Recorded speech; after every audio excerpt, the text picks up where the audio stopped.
I made this video before in HD. I am trying. The video was like 7 minutes long, and it's probably going to take a long time to upload. I'm making it again. I'm just going to jump right into it, okay? Books.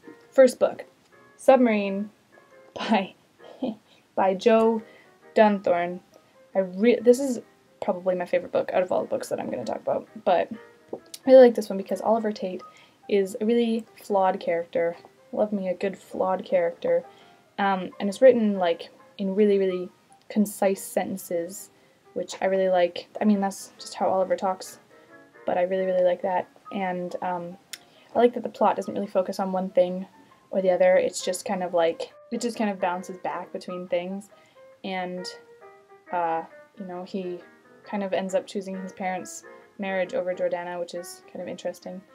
I'm not going to say it's close to the movie, because I don't know if you've read this or not. It's pretty different from the movie, but each one has things about it that are good. But, I mean, the movie, Alex Turner songs, like, while you're reading it, just has nice sentences that just make your heart smile. Experience a sudden flash. It is a mixture of true love and a disposable camera. Man, I freaking, yeah, good book. Next book, Fight Club by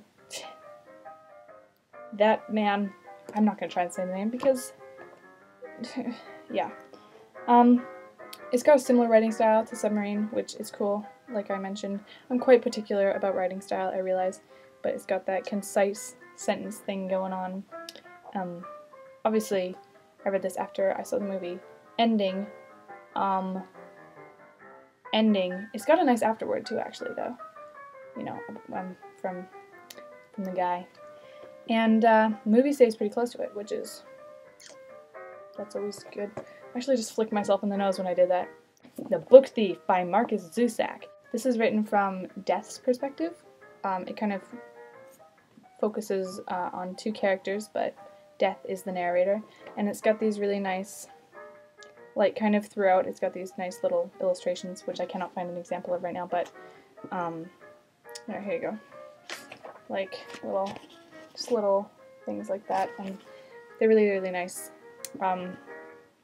It's really nicely written, it's tragic, but it's quite nice. Lullabies for Little Criminals by Heather O'Neill. Funny story behind this, I actually was a bit of a book thief myself. Stole this from one of my friends. She's not my friend anymore. It's okay. Whatever. I really like this because it's written from a perspective that I have not read. It's a little girl basically in the ghetto of Montreal, Canada. Represent whatever that, anyways. Yes, Baby, the protagonist, Baby, right? That's a cool name.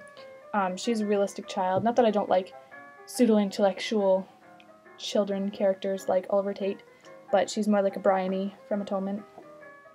Good kind of character. She makes mistakes, and you're like screaming at her, and you're like, why are you doing that? That's so dumb. And then you're like, oh right, she's a child. That makes sense. And I like characters like that. Last book is 5 People You Meet in Heaven by Mitch. Albom? Backwards? Flipped? Hi. This is one of the books that I read a really long time ago. I don't remember a lot about it. I'm just going to read you a little bit from the thing. Eddie dies on his 83rd birthday, and then he wakes up in the afterlife, and it's not a lush Garden of Eden, but a place where your earthly life is explained to you by 5 people who are in it. These people may have been loved ones or distant strangers, yet each of them changed your path forever. One by one, Eddie's 5 people illuminate the unseen connections of his earthly life. I recall this being written well. I don't know, I was in like grade 5, so who knows. But it's a very quick read, as you can see. It's like a very small book. It's interesting more than anything. It's like thought-provoking and cool. Those are my books. This video is gonna be like ridiculously and annoyingly long, so sorry.